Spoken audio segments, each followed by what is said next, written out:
Hello students, आज हम बात करेंगे हेमिंग कोड में फॉर्मेट जिसमें n बिट गिवन होंगी 8। That means in last classes we have complete n is equal to 4। So आज हमारे पास इन हेमिंग कोड n गिवन है 8 बिट, तो k कितना होगा? अगर n 8 है तो k कितना होगा? 4। ये हमने लास्ट क्लासेस में किया था। There is we have use a formula of 2 की power k greater than equal to n plus k plus 1। तो उस फॉर्मूले के थ्रू जब n 8 है तो k कितना होगा? 4। तो टोटल बिट कितनी हो जाएंगी हमारी? टोटल बिट की अगर बात करें तो हमें पता है हेमिंग कोड क्या है, n प्लस k। तो ये क्या हो जाएगा? 8 plus 4 which is equal to 12 bit. बात समझ में आई कि हमारे पास n है 8, k है 4, तो टोटल बिट कितनी हो जाएंगी? 12।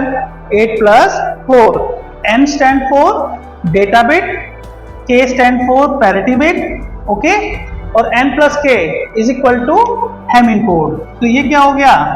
Hamming code. अब क्वेश्चन है, for example n bit given है, ठीक है। n बिट का मतलब है कि डेटा गिवन है, तो construct a Hamming code for a given data which is n is equal to something something. तो हेमिंग कोड बनाना है, या आप यूं कह लो कि डेटा गिवन है, तो हम मान लेते हैं कि हमारे पास n गिवन है 10 10 10 11 10 10 10 11। क्लियर? तो जो डेटा ट्रांसफॉर्म हो रहा है वो ये है, तो 2 4 6 8। तो आपको पता है कि अगर 8 बिट है तो फॉर्मेट क्या होगा? एज यू नो कि पैरिटी 1 पर होगी, 1 के बाद 1 into 2, 2 पर, फिर 4, फिर 8 एंड 16। मल्टीपल ऑफ 2 होता चला जाएगा। तो P1 P2 D3 P4 D5 D6 D7 P8। मतलब पैरिटीज कहाँ लाई कर रही है आपकी? 1 2 4 और 8 पर। उसके बाद D9 D10 D11 और D12। D means data bits जो गिवन है, और P मीन्स पैरिटी बिट्स। तो पैरिटी बिट्स तो ब्लैंक रहेंगी, डेटा बिट गिवन है आपको as per the question 1 0 1 0 1 0 1 1। I think यहां तक चीज क्लियर हुई होगी अभी कि आपके पास डेटा बिट गिवन है विच इज अ 1 0 1 0 1 0 1 1। पैरिटी आपको फाइंड आउट करनी है, और जब आपको पैरिटी फाइंड आउट करनी है तो लास्ट क्वेश्चन की तरह आपको पता है कि आपको क्या निकालना है? P1 P2 P4 और P8। So you have write down P1 should have even number of ones. Similarly, P2 should have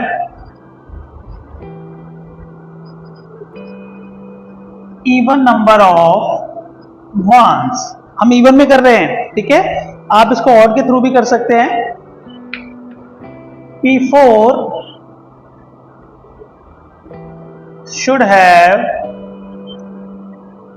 even number of ones, and similarly P8 should have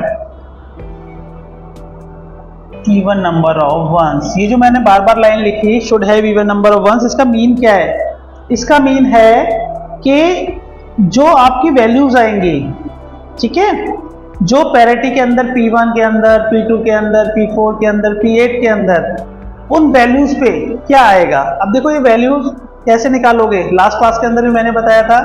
अब अपने पास जो है 8 बिट्स हैं, ठीक है, और पैरिटी है 4। So we have use A B C D। याद आ रहा कुछ? 8 4 2 1, तो 12 तक जाएगा। 0 1 2 3 4 5 6 7 8 9 10 11 12। 12 तक मैंने क्यों लिया? क्योंकि मेरा जो डेटा बिट है वो 12 तक जा रहा है। टेबल बनाएंगे साथ साथ आप, बाइनरी टेबल।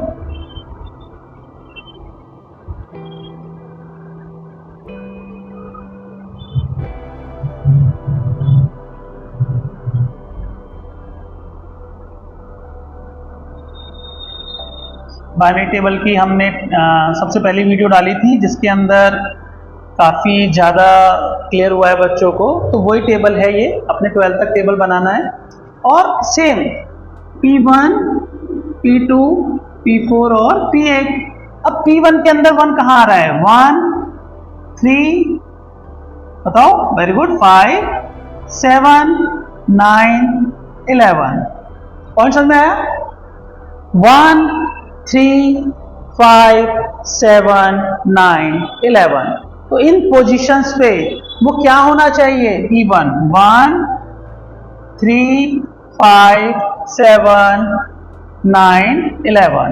अगला बताइए, सेम P2 देखिए, 2, 3, 6, 7, 2, 3, 6, 7, 10 और 11। अगला बताइए, P4 के अंदर देख लीजिए, 4, 5, 6, 7, 4, 5, 6, 7, आई थिंक 12 होगा लास्ट में। देखिए बिल्कुल 4, 5, 6, 7 देना 12, and for that 8, 9, 10, 11, 12। ये आपको अगर एक बार क्लियर हो गया तो फिर बार बार बनाने की जरूरत नहीं, आप चाहें तो सीधा लिख सकते हैं। ठीक है, जस्ट लाइक P2 क्या होता है? 2, 3, 6, 7, 10, 11, P4 4, 5, 6, 7, 12, 8, 9, 10, 11, 12, P8। क्लियर है यहां तक? ये कहां से है पता चल गया ना आपको? तो मुझे लगता है अब इसकी नीड आपको नहीं होनी चाहिए। सो पैरिटी 1 ब्लैंक रहेगी, 3 पर क्या है? 1, 5 पर 0, 7 पे पोजीशन क्या है? 0, 9 पर 1 एंड 11 1। तो number of ones are even or odd? Odd, क्योंकि 1 कितनी बार आया है? 3 टाइम्स। तो हमें यहाँ क्या फिल करना पड़ेगा? 1। तो ये क्या हो जाएगा? इवन। सो पैरिटी 1 क्या निकल के आई आपकी? 1। बात समझ में आई? जब ये ऑड है तो इसे इवन बनाने के लिए यहाँ पर 1 कर देंगे। Similarly P2, position number 2 is blank. First bit जो होती है वो पैरिटी होती है। 2 ब्लैंक है, 3 पे 1, 6 पर 1, 7 पे 0, 10 पर 0 और 11 पोजीशन पे 1। तो number of ones are odd, तो मेक इवन। P2 क्या आया? 1। सिमिलरली P4 और P8 निकालिए साथ साथ, ताकि आपको क्लियर रहे ये क्या क्या आ रहा है। P4 पर 4, 5, 6, 7, 12, 4, 5, 6, 7, 12। सो 4 पे ब्लैंक, 5 पोजीशंस पे 0, 6 पोजीशन पे 1, 7 पे 0 एंड 12 पोजीशन विच इज 1। अभी तो ऑलरेडी इवन आ रहा है। नंबर ऑफ वंस कितनी बार आ रहा है? 2 बार। 2 क्या होता है? Even. So we can P4 is equal to 0। P4 क्या आ गया? 0। अब बचा P8, 8, 9, 10, 11, 12। पोजीशन नंबर 8 पर देखिए क्या है? Blank. Position number 9 1, position number 10 0, position number 11 1, position number 12 1। Number of ones कितने हैं? ऑड या even? 1, 2, 3। Number of ones are 3 times which is odd. So for even we can, yes, 8 is equal to 1। P8 क्या आ गया? 1। अब आपने चारों पैरिटीज निकाल ली। P1 निकाल लिया, P2 निकाल लिया, P4 और P8। आई थिंक यहां तक क्लियर है ये चीज। जब आप पैरिटी निकाल लेते हैं P1, P2, P4, P8, तो इसका मतलब क्या है? डाटा बिट गिवन थी 8, पैरिटी बिट कितनी होंगी? 4। ये हमने 2 की power k greater than equal to n plus k plus 1 से क्लियर किया हुआ है कि जब भी n इक्वल टू 8 होगा तो k इक्वल टू 4 होगा। तो टोटल बिट कितनी होंगी? 12। पैरिटी बिट्स को अब यहां पर लिखना है डाटा बिट के साथ, वो आपका एक हेमिंग कोड। ये क्वेश्चन क्या था? क्वेश्चन था construct a Hamming code. Hamming code बनाइए when n is equal to 1 0 1 0 1 0 1 1। That means 8 bit अगर गिवन है 8 बिट अगर गिवन है तो ये चारों पैरेटिव बिट फाइंड कीजिए और जो आपका हेमिंग कोड कंस्ट्रक्ट हुआ है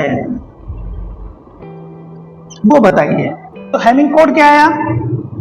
सबसे पहले पैरिटी 1 देखिए, पैरिटी 1 पर 1, पैरिटी 2 पर 1, D3 1, P4 0, D5 0, D6 1, D7 0, P8 1, D9 1, D10 0, D11 1, D12 1। सो आपका जो हेमिंग कोड जनरेट हुआ वो क्या है? 1 1 1 0 0 1 0 1 1 0 1 1। क्लियर है? So correct answer is triple time 1 0 0 1 0 1 1 0 1 1। Okay, तो आपने एक हेमिंग कोड को कंस्ट्रक्ट कर दिया which is your answer. Construct a Hamming code for given n bit. n is 8, k is 4। I think clear है यहां तक? Good. So it's your answer of that question. Last classes के अंदर 4 bit वाले question भी कराए थे, 8 bit वाला ये है। तो 4 bit 8 bit I think clear हो गया होगा। नेक्स्ट क्लास के अंदर हम करेक्शन करना सीखेंगे अबाउट अ हेमिंग कोड। अगर गिवन हेमिंग कोड है, हेमिंग कोड गिवन है तो मतलब क्या होगा? अभी हेमिंग कोड गिवन है, इसके अंदर अगर हमें कॉमन एरर फाइंड आउट करना है which is called C8 C4 C2 C1 तो हम फाइंड आउट कर सकते हैं। ठीक है, क्लियर है वाला क्वेश्चन? Good, thank you.